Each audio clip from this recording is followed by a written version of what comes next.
Welcome back, guys.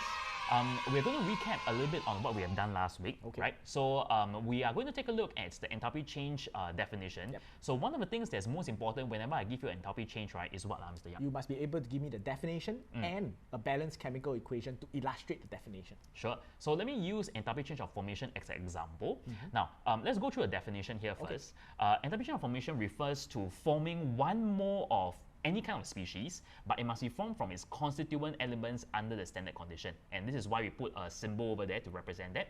So, Mr. Yap, shall we use an example to illustrate that? Sure. So let's take a look at gaseous ammonia. Okay. So NH3 over here. Yep. And we're going to form it from their constituent elements. Yep. What are they? So nitrogen and hydrogen. Right, nitrogen. So what should I write for nitrogen? Right. A lot of students would have this question as well. So in terms of the elements, you always have to write the element in the form of their standard states. So nitrogen at 298 Kelvin and 1 bar exists as a diatomic molecule N2. So you have to write it as N2 gas. That's right. So do not write it as an N atom. Yeah. It must come in as a diatomic molecule, which also means that for hydrogen, you have to do the same thing as well. Okay? Now, what remains, right, is that I need to go and balance the equation. So let's do that together. Okay, so I say, there's 2 nitrogen, then 2 over here, and then you leave with 6 hydrogen, there's 3 over here. Yep. Mr. Leong, you already highlight the keyword in definition is to form one more of a species, but the number in front of your product now is 2. Oh. Can you slap yourself? Okay. Pia.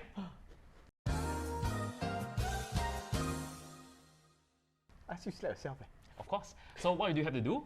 We need to divide the entire coefficient by 2, right? So therefore, it shouldn't be 2 over here. I should delete this. This will become 3 over 2, and this will become half. So that is going to be the actual equation that represents the enthalpy change of formation of my ammonia. So you guys must be very comfortable balancing using fraction. This is very important skill in this topic. Okay? That's right. Yeah. Now, one important thing about formation is the fact that your formation could be exothermic or endothermic, right? And specifically, if you were to look at the formation of any kind of elemental form, the value will always be 0 by definition. So in this work example itself, you take a look at the question, they give me a lot of enthalpy change of formation, right? So if you are to find a reaction, right, find an enthalpy change of a reaction, given the fact that there's a lot of standard enthalpy change of formation, we can actually use a shortcut over here, right, this formula over here, which tells us that if you want to find the enthalpy change of a reaction, it's going to be the formation of the products minus away the reactants. Mr. Long, this looks like a very complicated equation. Okay. Can you teach me a trick to remember, because you're always full of shortcuts, right? Yes, that's right, of course. So in this case, right, since we are talking about formation, right, so F, and you realize that you are always using the product of the reaction minus away the reactants of the reaction. Okay. So I have a P and an R over here, right? Okay. So therefore, I can actually try to create a word. What word can you see from here? Oh, playing Wordle. Let me think. Yes. I'll help it out. I will use flapper. Okay. F-L-A-P-P-E-R.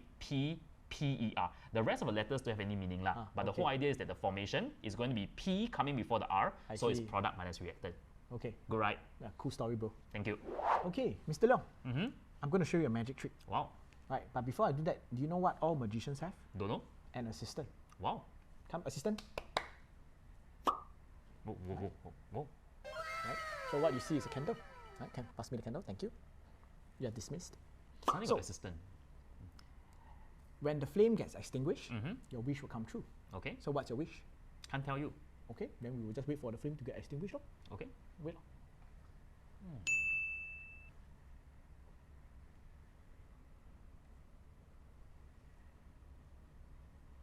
Okay. Whoa! It really extinguished. My wish came true. What's your wish? For the flame to get extinguished. Oh, okay. So how do you manage to do it? A magician never reveals his secrets. Huh? You're the magician now? Yeah, of course. Then can you keep the props for me? Assistant, please keep it for me. Thank you. So, what's the point of all this magic trick? It's because we are actually illustrating the idea of combustion, right? So we're going to take a look at a new kind of enthalpy change, and let's define the enthalpy change of combustion now, right? So it is going to be talking about one mole of a substance completely burned in excess oxygen under the standard conditions of 298 Kelvin and 1 bar again. Okay. So combustion is, if you look at the definition, it's the heat evolved. It's an exothermic process. Okay. Do you know why is it exothermic? Do you know how can you remember that it's exothermic? Don't know. I'll give you an everyday life example. Sure. So, Mr. Leong, have you gone to a barbecue before? I think so. Have you stand near a barbecue pit before? I think so. Do you feel hot? Quite. Right? Because the charcoal is burning, that's combustion, it's releasing heat to you, that's why you feel hot. Ah, right. Okay, so therefore, combustion is always exothermic, right? It is. Okay, so let's take a look at how we are going to use a example to write out the equation for this enthalpy change, right? So shall we take a look at perhaps ethane? So let's take a look at C2H6, right? And we are going to burn it in excess oxygen. If it's excess oxygen, what kind of combustion is this? It must be complete. Yeah, and what's the consequence then? Right, so if it's a hydrocarbon, it will be converted into carbon dioxide and water. Okay, so what happens if you do not use excess? You will have incomplete combustion, and possible products will include carbon monoxide or even soot, or what we call chao ta. Okay, so therefore, for this case, because the definition requires excess oxygen, the only carbon-containing product you should get is carbon dioxide, right? Now, the only thing you need to do is to go and balance it, but always bear in mind that, the definition says it's 1 mole of substance. This di has to be a 1, and we're going to balance that, okay? So the balancing, we're going to do it in a standard way. We balance the carbon first, 2 over here, balance the hydrogen next, so there's going to be 3 over here, and finally balancing the oxygen. So this one over here, be careful, you add up to give you 7 oxygens, you're going to end up with 7 over 2. For this equation. So this is going to be the enthalpy change of combustion, right, at the standard condition, and of course this is going to be a exothermic process. Yes. So now let's take a look at a work example that includes enthalpy change of combustion. Okay. Now this question, right, wanted us to find out what's the standard enthalpy change of formation instead of a methane. But what is significant over here is that they give me a lot of enthalpy change of combustion for some of the other substances over here. So let's think about how are we going to connect all these equations together.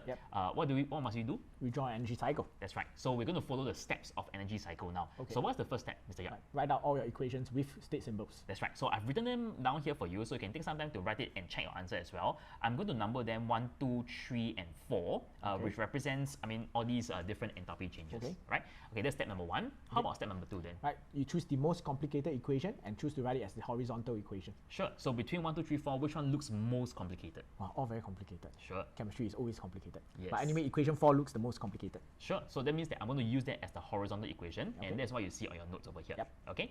Subsequently, we're going to learn how to link the other equations together. So since we are already done with number 4, we have to see whether 1, 2, or 3 will be suitable to link it with the fourth equation. So which one do you think is suitable? Right. So if you observe the equation, you will realize that they want you to find the enthalpy change of formation of methane, right? So you see methane is a reactant on the left-hand side for the horizontal equation. So maybe we could write an equation representing the formation of that. Sure. So that's what you're going to see on your diagram. Okay, you see you're going to get formation of methane, and this is going to be the initial reactants. Yes. Okay. So since we are done with equation 1, I'm going to take it off, right? And what is next then? Right. The next is for you to try to relate whatever you see at the bottom to the products of the horizontal equation. Right. So you realize that the carbon essentially is converted to carbon dioxide. The hydrogen is essentially converted to water. And this would be basically the combustions of carbon and hydrogen respectively. That's right. So perhaps maybe you want to do carbon first, right? Hydrogen first. Oh, hydrogen first. So hydrogen, you're going to react with water, with oxygen, right? To give me water, and that's what you see over here.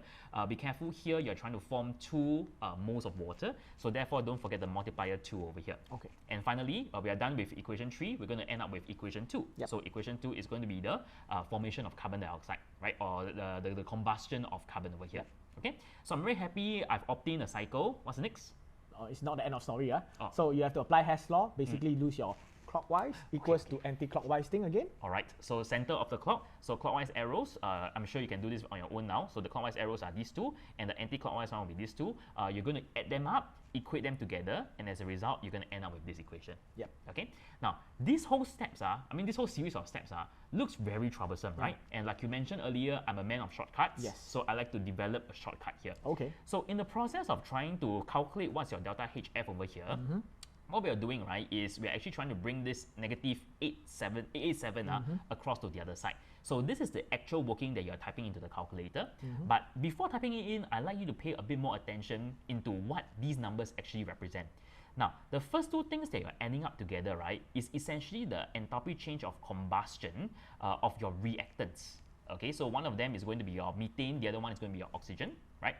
And the second one over here is going to be your sorry, my bad. This is going to be the reactants, which is the 2 substances over here, okay, carbon and hydrogen. And the last one over here is actually going to be your enthalpy change of combustion of your products, right? So this is going to end up with the final ultimate equation, right? If you want to calculate an enthalpy change of a reaction, you simply use the combustion of the reactants, enthalpy change of reactants, minus that of the products. Okay? So this kind of formula When do you use it, Mr. Yap? So this kind of formula, you use it when they ask you to calculate enthalpy change of any reaction and they gave you data of the combustion of the reactants and products of the said equation that they are trying to ask you to find. So the characteristic thing is that the question gave you a lot of combustion. So you probably want to suspect that maybe I like to use this equation. Yes. Right? So Mr. Leong, this equation looks once again a bit too complicated for me. My math not good. Okay. Can you introduce to me another shortcut? Wow, I give you one shortcut, not enough, you still want one more. You are a man of shortcuts, right? Okay, so I give you an additional shortcut. Oh, wow. Now, this reaction, or rather this equation, is doing for a lot of combustion, right? So I'll put a C over here. Okay. And you're going to use reactant minus product. So I'll Okay. put an R and a P over here. What word can you come up with it? Wow, can I say it on camera or not? You can try. So it's like that. Yes.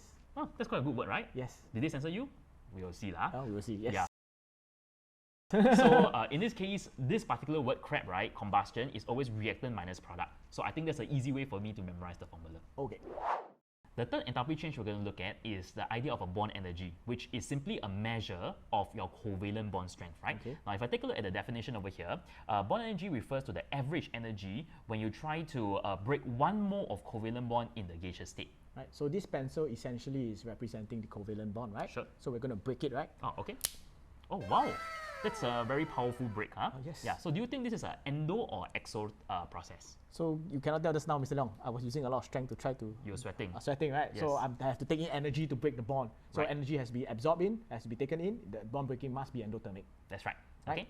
So Mr. Leong, the definition, you take the word average, right? Why is it average? Okay, so I'm going to use CH bond as an example. So what is happening over here, right, is that I'm going to look at all the molecules that contains this CH bond, collect the data of the bond energies, and as a result, I need to average them, right? So all these numbers are going to be represented in the data booklet, right? So they are simply just going to be the average values. Right. So since these values are average values, they do not represent the true value of the bond that you're talking about. So when you use all these bond energies in data in your calculations, there might be some discrepancy from the actual value obtained from an experiment.